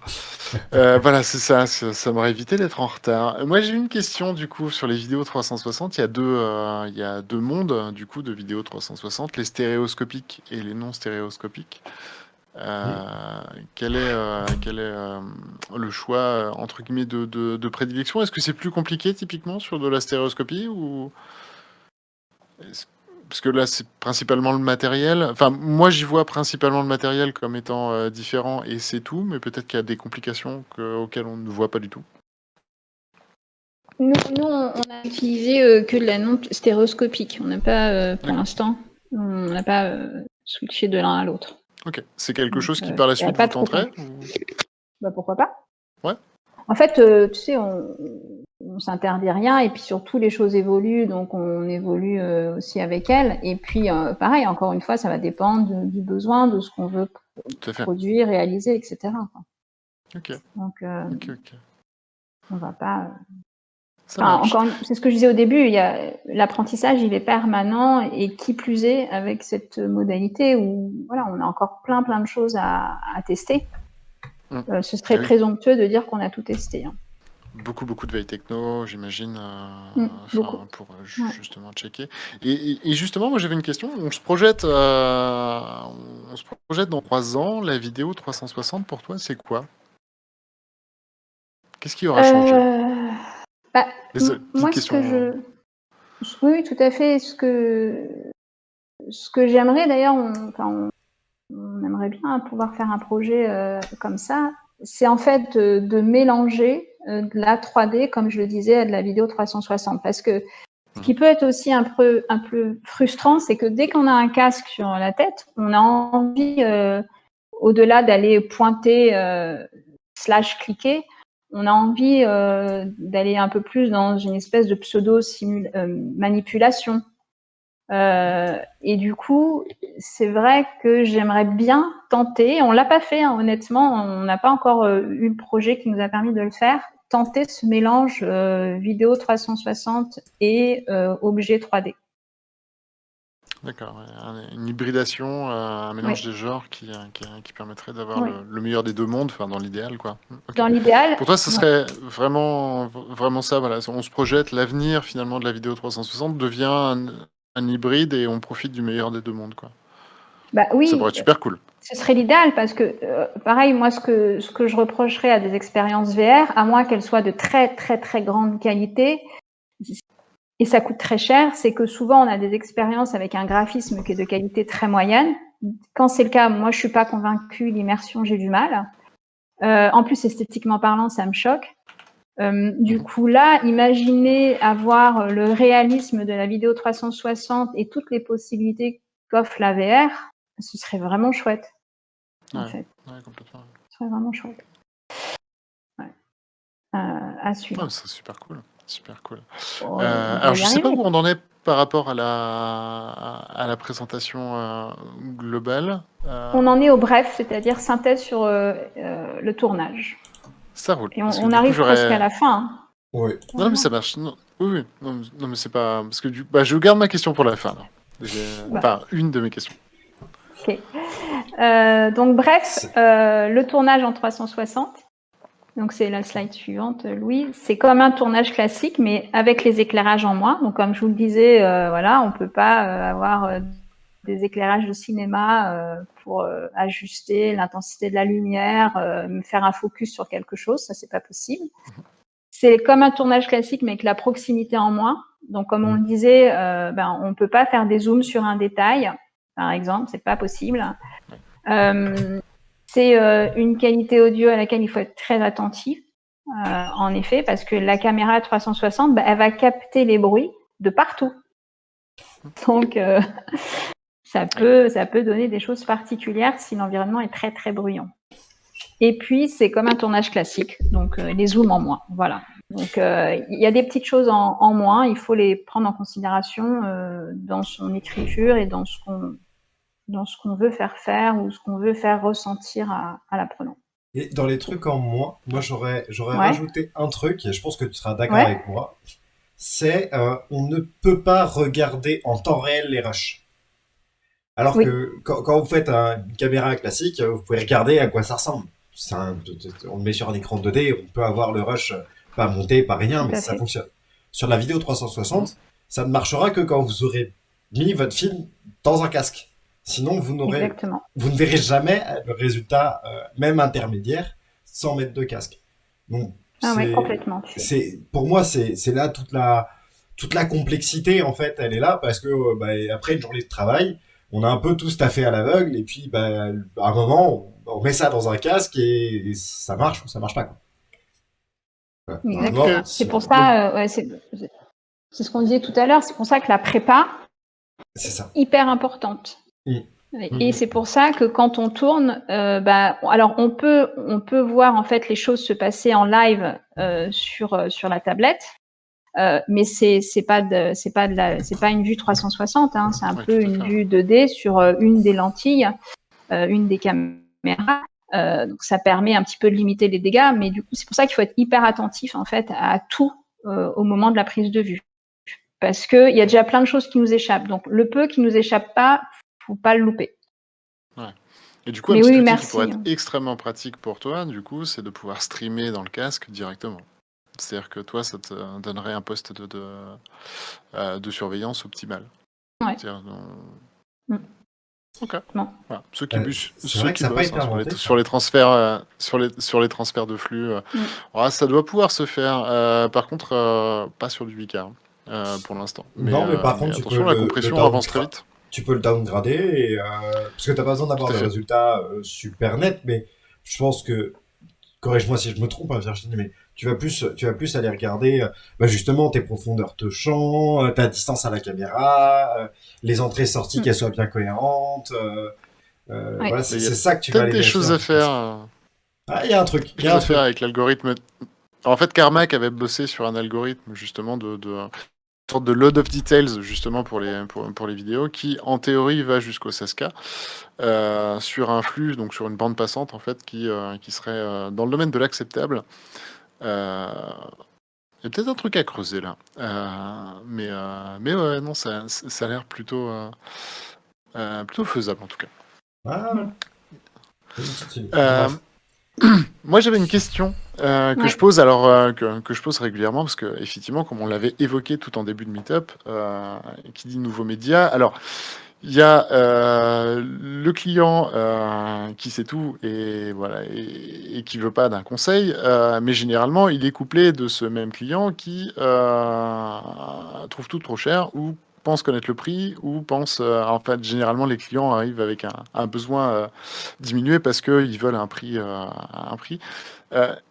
moi j'aime bien après on voit si tu peux nous répondre ou pas, mais j'aime bien donner comme ça parce que généralement avec les clichés, donner un ordre d'idée de ce qu'un projet comme ça peut coûter. Voilà, je suis une entreprise, j'ai besoin par exemple d'une vidéo effectivement de formation d'une dizaine de minutes. Est-ce que c'est de l'ordre de l'accessible? Est-ce que je casse ma tirelire? Est-ce que voilà. Je vais te donner un prix. Hein. Nous, c'est pareil, on est toujours très transparent sur les prix. On n'a pas de problème à parler argent chez Tips. C'est pas un tabou. Vous n'êtes pas français. Ce qui n'est pas français. Une expérience de 10 minutes, ça, tout inclus, ça va osciller entre 11 000 et 15 000 euros. Et la différence, elle va se faire au niveau, par exemple, de la présence ou pas d'un acteur. Elle va se faire au niveau aussi de la capacité qu'on peut avoir à optimiser une journée de tournage, puisque un tournage, c'est une partie du budget. C'est même une bonne partie du budget. Tout à fait. Donc voilà. Donc, on fait toujours très attention à optimiser les temps de tournage. C'est pour ça qu'on insiste notamment pour que les acteurs connaissent bien leur texte. Donc, quand on a des acteurs pros, pas de souci, on sait, ils le font, et puis de toute façon, ça fait partie de leur contrat. Voilà. Donc, voilà. Entre 11 et 15 000 pour 10 minutes. Ok, ça marche. N'hésitez pas à nous dire dans le chat si ça correspond à peu près à ce à quoi vous attendiez. Merci Tikou pour le follow, merci beaucoup. Est-ce que ça correspond à ce que vous attendiez? Est-ce que c'est trop? Est-ce que finalement c'est dérisoire par rapport à ce que vous aviez en tête? Voilà. Mais en tout cas, c'est vrai que j'aime bien pouvoir resituer un petit peu, parce que forcément, le travail a un prix. Mais sur des nouvelles technos, on a tendance à tout de suite un petit peu s'enflammer quand les gens savent pas se dire voilà, je vais pas rentrer dans ce genre de projet parce que ça va me coûter des millions. Enfin, j'exagère, hein, je grossis le trait volontairement, mais voilà. Et finalement, on se rend compte que c'est hyper open, quoi. Enfin, 11-15K pour une vidéo de 10 minutes, avec storytelling. Et enfin, bon, après, j'imagine que il y a forcément des options et des tiroirs, mais Oui. et, Non, et parce encore, que voilà, pas tant que ça. Donc voilà. En tout cas, voilà, je trouve que c'est une bonne nouvelle et pourquoi s'en priver. Et si on le met juste, je sais pas si tu as l'info, si on le met en comparaison avec une vidéo lambda, par exemple, ça pourrait être quand intéressant. même, une vidéo lambda est moins chère pour une vidéo de 10 minutes. En même temps, on fait pas beaucoup de vidéos de 10 minutes. Maintenant, sur du lambda, on est sur des formats beaucoup plus courts, honnêtement. Ouais.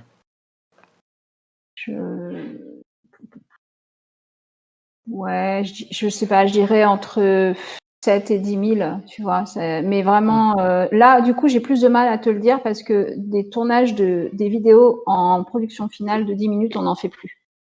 Ouais. Nous, on fait beaucoup de Non, mais teasers, voilà. beaucoup de web-séries et voilà, et beaucoup de choses très courtes. Ouais, complètement. Mais ce que je veux mettre en exergue, c'est que du coup, on fait pas un x10, quoi, pour autant. Ah non, pas du tout. Donc, si vous avez un réel besoin, si vous avez des doutes déjà, surtout allez voir des experts. Et si vous avez un réel besoin, vous le gâchez pas parce que vous pensez que ça pourrait être trop cher. Ce serait dommage en tout cas.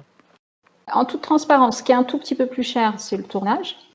Ce qui est un tout petit peu plus cher, c'est on y vient justement. Tiens, Louis, si tu veux aller sur la slide montage et intégration. Superbe transition, Cédric, merci beaucoup. Allez. Et voilà. C'est un plaisir. C'est un métier. C'est beau. Ce qui est en plus dans le coût, au-delà en effet du tournage qui est un petit peu plus cher, parce que le matériel aussi a un coût. Le matériel de tournage en 360, les caméras sont assez chères. C'est aussi toute la partie stitching qui n'existe pas en 2D, c'est-à-dire qu'une fois qu'on a tourné, il va falloir monter la vidéo, un petit peu comme si on la montait sur une sphère, de façon à pouvoir reproduire cet effet 360. Et ça, c'est ce qu'on appelle un travail de stitching. C'est donc un travail qu'on a à faire en plus qui n'existe pas en tournage classique et en montage vidéo classique. Donc c'est du temps en plus, tout simplement. Et puis, ce qui prend un peu plus de temps, et c'est en fait en termes d'intégration, c'est pour ça que je m'étais restée zen. C'est que on s'est aperçu finalement que quand il faut intégrer une vidéo 360 dans un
Je sais pas ce qui se passe sur mon réseau. Je me fais taper La tellement régie, passe. des fois, elle.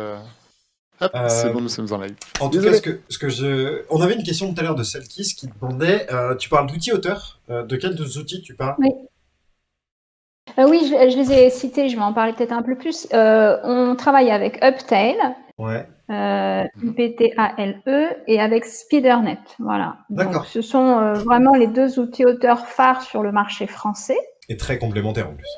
Et très complémentaires. Ils ont tous les 2 des qualités très différentes, enfin, des atouts, des fonctionnalités très différentes. Voilà. Donc, et deux très beaux outils. Vraiment 2 très très beaux outils. Donc, voilà. Et c'est pas qu'ils sont compliqués à utiliser, hein, vraiment, c'est pas spécialement compliqué de prendre en main ces outils auteurs. C'est qu'après, voilà, le calage, le positionnement, nécessite quand même pas mal de temps. Donc déjà, voilà, l'intégration, c'est un petit peu plus long. On peut aussi, alors, comme dans une vidéo classique, on peut intégrer des effets spéciaux. Donc, on a le stitching pour faire le montage. On a des effets spéciaux. Là, on va passer par de l'After Effects et compagnie. Hein. Donc, nous, on a des graphistes et c'est très rare aussi qu'on sorte une vidéo sans effets spéciaux parce que ça peut apporter de l'esthétisme, parce que quand on travaille l'humour, ça peut porter des éléments humoristiques. Voilà, ça apporte pas mal de choses assez rigolotes. Et aussi parce que parfois, quand on veut intégrer des éléments complémentaires, on pourrait le faire dans l'outil auteur, mais justement, c'est un peu plus grossier en termes de rendu. Donc parfois, il y a des choses pour qu'elles soient vraiment beaucoup mieux intégrées à la vidéo. On va les faire en effet.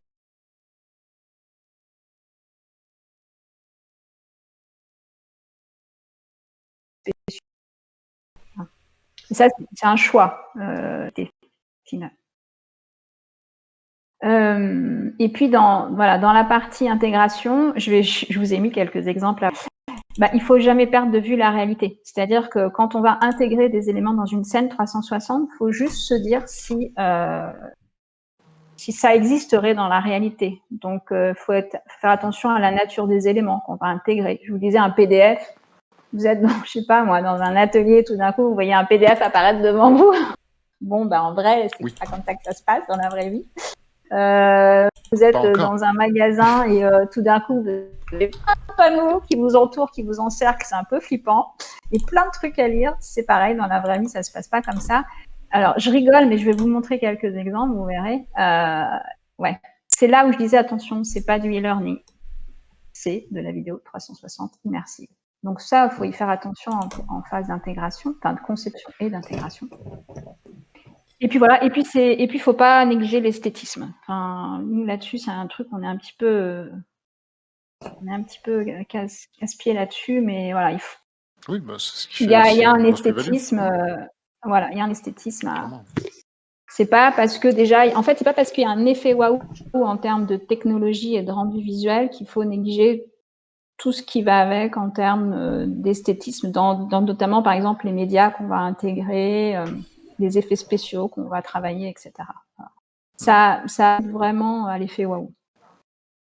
Ça marche. Ça, c'était important. Et puis, je ne sais pas si les petits exemples viennent après. Si, là, ils sont affichés. Je peux te les afficher si tu veux. Ils sont affichés. Ah, super. Non, c'est bon, je les ai, t'inquiète. Là, je vous donne quelques exemples d'expériences qu'on a fait avec des clients et qui ne nous ont pas écoutés. Donc, vous voyez par exemple une scène avec 2 personnes qui parlent à table. Là, quid de la pertinence de la vidéo 360? Aucun. Surcharge, alors on a un quiz, on a des bulles, on en a partout. Du coup, on voit plus rien. Alors que c'est une jolie pièce hein, dans l'absolu, là où ils sont. Puis alors, esthétisme, voilà, j'en parle même pas. Voilà, ça, c'est faire de la vidéo 360 en pensant qu'on est dans une expérience en e-learning. Et c'est dommage, c'est super déceptif. La scène d'à côté, bon, c'est déjà esthétiquement plus sympa, voilà. Là, c'est moins brouillon, etc. Mais pareil, tout d'un coup, on se retrouve avec plein de trucs à lire tout autour. Alors, comme ça, quand vous le voyez en 2D sur une photo, vous vous dites, ouais, bon, ça va, c'est pas la mort. Mais quand vous voyez ça dans un casque, c'est oppressant, hein. Vous êtes comme, on a Oui, l'impression bien sûr. en fait On d'être se sent entouré écrasé, d'informations. voilà, d'informations. Et dans un cas, ça est vraiment une autre. Donc voilà, donc attention, encore une fois, vraiment attention à pas surcharger, attention à l'esthétisme, attention à la pertinence des usages, etc., etc. Voilà, ces 2 petits exemples, je veux bien que tu les passes parce que je veux mettre personne mal à l'aise, mais c'était important, il faut quand même le dire, il faut quand même le dire et le montrer. Et... Oui, tout à fait. Après, il faut pas qu'ils se reconnaissent, mais oui. Non, Tout à fait. j'ai mis des petits traits noirs. Voilà, c'était les quelques petites choses qu'on a collectées tout au long de nos projets avec nos clients qu'on voulait partager avec vous en espérant qu'elles vous feront gagner un peu de temps, d'énergie, de budget, C'est de super fil top. de mer, Ouais, après. de cheveux blancs. Eh ben, Après, merci beaucoup. C'était un retour très complet, très Et complet vraiment sur top, ouais. tous les soucis qu'on peut avoir. Donc en fait, la traduction de ce que vous raconte Virginie, c'est allez la voir parce qu'elle essaie. Voilà, elle a vécu les écueils, donc elle nous en parle, mais c'est dire qu'elle ne les fait plus non plus. Enfin, normalement, ou alors c'est vraiment en fait ce que je dis parce que je fais, et je suis pas sûr que ce soit la bonne Alors elle est un peu attitude. bête. Ouais, je voulais pas le dire. Ouais. Non. En tout cas, on mettra effectivement les réseaux aussi, tes réseaux du coup, Virginie, tout ça en description. De la vidéo, ouais, de toute façon. Ouais. Et on vous encourage du coup, si vous passez par là, que vous vouliez une vidéo, bah écoutez, n'hésitez pas, je pense que vous tapez à la bonne porte, clairement. Ouais. Et puis d'ailleurs, mais pour conclure aussi, et je le répète, c'est un travail d'équipe. Donc, quand on se lance dans cette expérience-là, on se lance pas seul. Nous, on s'est fait accompagner, de Reality pour les tournages et on l'a jamais regretté parce que on a toujours eu des rendus vidéo très beaux.